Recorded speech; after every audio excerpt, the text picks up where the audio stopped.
Hey everyone, how's it going? My name is Richard Moglen and welcome back to your Stock Market Outlook video sponsored by MarketSmith. And last week was definitely an interesting one. We had a huge upside reversal on this Monday. We were really overextended to the downside and had a nice reaction into the close, but the rest of the week was pretty much just a lot of chop, although we did end on a strong note for sure with an outside day on this Friday on the NASDAQ.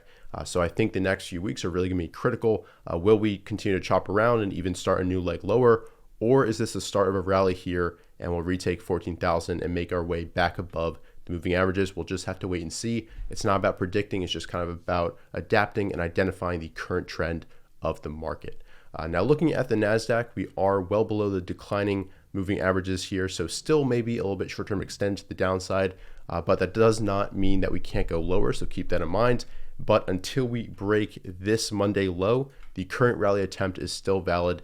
And I'll be watching for setups, a potential for a follow-through day, and other kind of indications that there's been a character change in the market and we could be restarting an uptrend.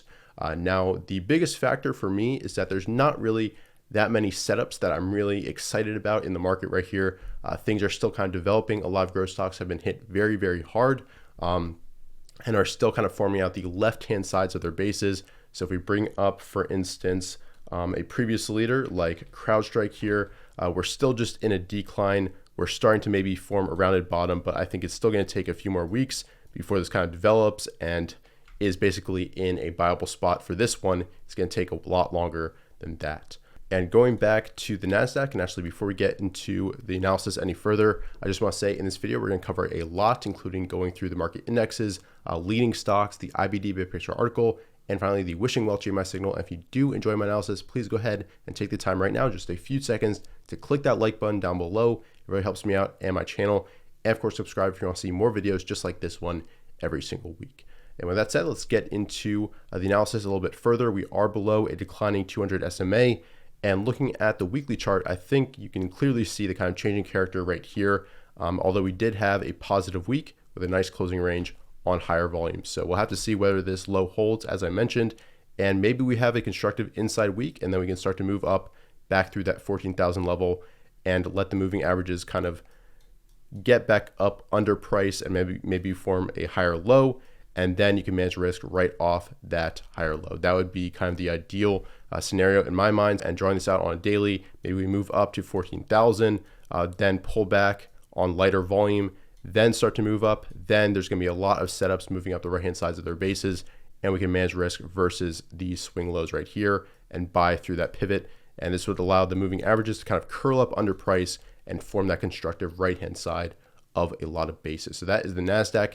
And it's important to note that we did undercut some very significant levels and rally from it, which is very constructive. So this level right here, and we basically undercut well into this prior base. And what's really interesting is going over to the S&P 500, we undercut a pretty significant level and rallied really nicely from it. So if we draw over this 42.38 pivot, the top of this prior base, you can see we just undercut it and rallied pretty much right from that point on higher volume. So I'd love to see now just volatility contract. Once again, as I mentioned, setups develop in leading growth names, and that would give me a lot more conviction that a rally attempt is valid and that we can potentially start a new uptrend once again. So we have some work to do, but last week was an important step, and I'd love to see us just stick above this Monday low and continue to kind of build off this strong constructive day on Friday and get back through this 200-day moving average, which has been resistance over the past week or so. And once again, I need to see us get back above that 21 EMA and also ideally that 50 SMA and form out some more kind of rounded bottoms, forms out higher lows, and just start a new uptrend. And if that happens, I think we'll see some tremendous opportunities. A lot of stocks have been forming deep bases, and I think we'll see some new leaders that we haven't even heard about start to lead once again. And now moving on to the Russell 2000 Growth Index, the IWO. This you can see is just in a downtrend below declining moving averages. I think to really see a sustained rally, we need to see some bottoming action and the start of a move up the right-hand side, get this back above the moving averages. I think that would be very constructive as well. And I think this kind of shows you how tough this current environment is, because even though the big caps are showing a lot of strength and maybe some support late in the week, this undercut that Monday low already. So the growth stocks aren't necessarily participating as much as the larger caps, mostly led by Apple last week, which we'll definitely take a look at the chart. So we'll have to see whether these can rally and form some higher lows and start a new uptrend up the right-hand side as well. And overall, I think what's important is to know your environment. Right now, we're still very volatile on the indexes as well as individual names. And it's very hard to manage risk if you are a swing position type trader and you kind of thrive on these trends when we're above a rising 21 EMA. Let's zoom out just a second to see this type of trend. This is when the big money is made for trend following systems. But right now we're just in this chop. We're up 1%, we're down 2%. And it's really hard to manage risk if you aren't an intraday and very quick type trader. So know your environment, know when it's best to kind of just step away and wait for your environment to come back again.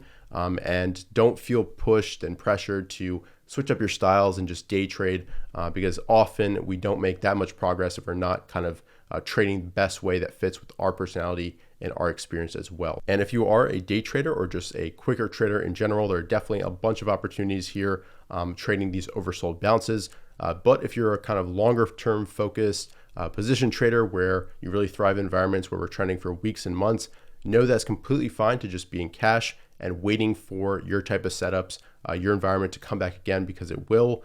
Once we get that fall through day, we get the start of the new uptrend, there'll be so many opportunities formed during this correction. And we just have to wait and be patient and preserve both that financial as well as mental capital so we're ready once that uptrend resumes. So don't feel the need to just push yourself, style drift, all that. Be patient and wait for your environment. So with that said, let's move on to a few more indexes. Let's take a look at the IWM in general. And this is a little bit stronger than the IWO, but we're still below declining moving averages. We are in a downtrend. And as of right now, these big up days here are not the definitive bottom. Right now, they're just kind of one-day pops within the context of a downtrend. So look for this to curl up and form some higher lows, get back above the moving averages. That would be very constructive. Also take a look at the FFTY. Let's bring up that ETF as well. This is below the prior base in a downtrend as well. And we are holding this Monday low, which is good, but I definitely want to see us build off this rally attempt. Now moving on into some leading names, some leading growth names. Let's first take a look at Tesla, which is always good to look at. We are rebounding off the 200-day moving average, but it has not acted well since earnings. And we see a downside reversal here, then fall through to the downside on this day. And we are holding 800 so far, but right now this looks like the left-hand side of a base, and we're still extremely volatile. I think this definitely needs a little bit more time. Looking at NVDA, let's bring up that chart as well. Also right at its 200-day moving average, so definitely very critical that we kind of hold that here. And once again, just looks like the left-hand side of a base below a declining 21 as well as 50 SMA.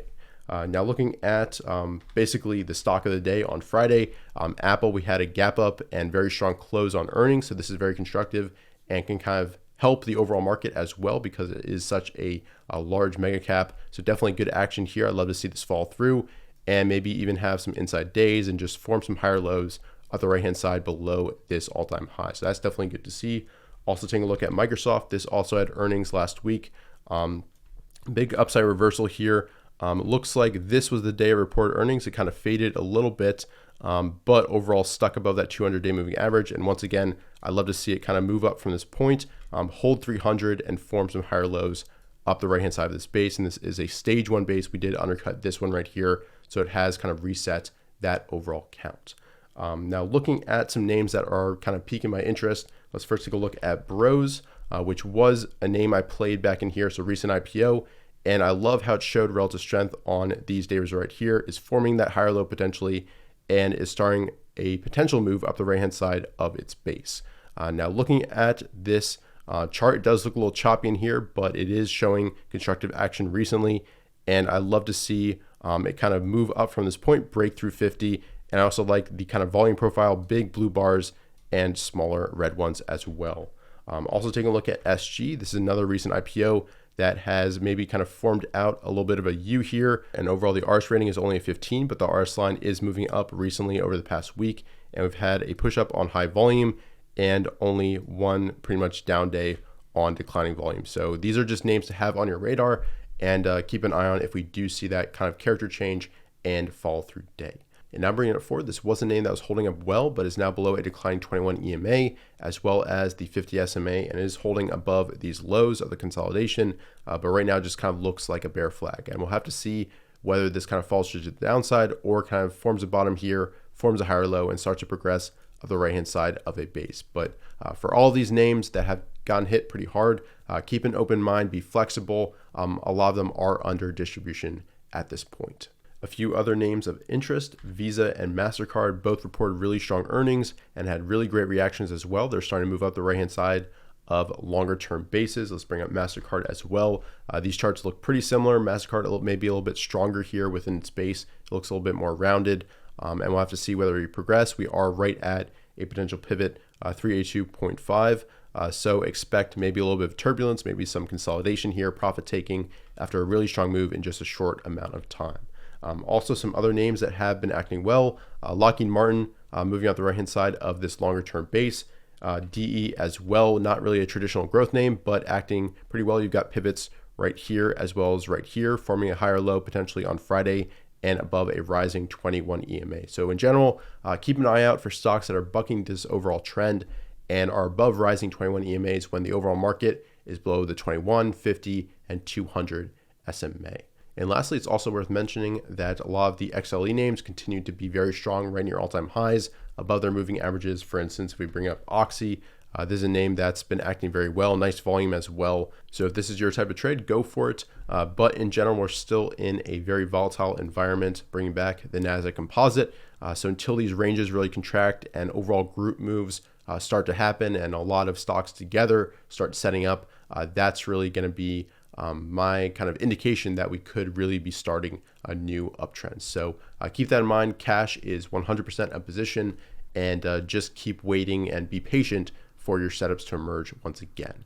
And with that said, let's move on now to a few different sources of sentiment. And we had a big increase from 28.9% bullish from last week to now 45.9%, which is pretty high, especially considering below all key moving averages. But I think this is most likely due to the strong end to the week on Friday. So we'll have to see how this progresses from this point, but I think this is a little bit premature in my opinion. Looking at the name exposure index, we're still around the 50 mark. I would like to see this drop even further and undercuts maybe 40, 30. That would be ideal, but this is still pretty bearish in my opinion. Looking at the put-call ratio, we are rising, which is definitely a good sign. There's definitely some fear coming to the market, and we did see a nice spike on this day up to 1.08. I'd love to see us get back above 1.15 and kind of stick it there, really show that there's some fear. Maybe we get one last shakeout in the SPX, and that would do it. I think if we undercut Monday's lows and then have a strong rally, I think that would introduce a lot of fear into the market. Looking at the bullish versus bearish poll, this is trending the right way. Still haven't intersected so far. You can see that this did kind of confirm the bottom here in March of 2020. So maybe we see a similar thing happen right at this moment. So that's pretty much covering sentiment. Now let's move on to the IBD big picture article. And the headline is stock market rallies powerfully, makes case for a bottom, and Apple soars on earnings, Vertex clears the buy point. Reading through, they discuss the strong action from the indexes basically late last Friday, but we did fall short of a fall through day because of the volume restriction. They also discuss Apple, Visa, Vertex, definitely another one to have up on your radar. Also a few other names down here. And they also discuss a little bit about fear gauges, and overall their view is still a marketing correction, and you've got some leaders up in volume and some down in volume as well. And lastly, we've got the Wishing Wealth GMI signal, which is still red since January 10th, and the overall GMI score was a 0 out of 6 on Thursday. So overall, my current view is still a marketing correction. I think last week was promising, but we're still very volatile, and we haven't really seen whole groups start to outperform and show resilience versus the indexes, and see a bunch of setups and a lot of stocks moving out the right-hand sides. I'd love to see more participation next week, and we'll just have to wait and see and basically follow price and see what develops. Be open-minded, be flexible, be ready for anything, and stay optimistic as well. So I hope you guys enjoyed this video. If you did, please go ahead and leave a like down below and subscribe if you're new to the channel, and I'll see you guys in future videos. Thanks.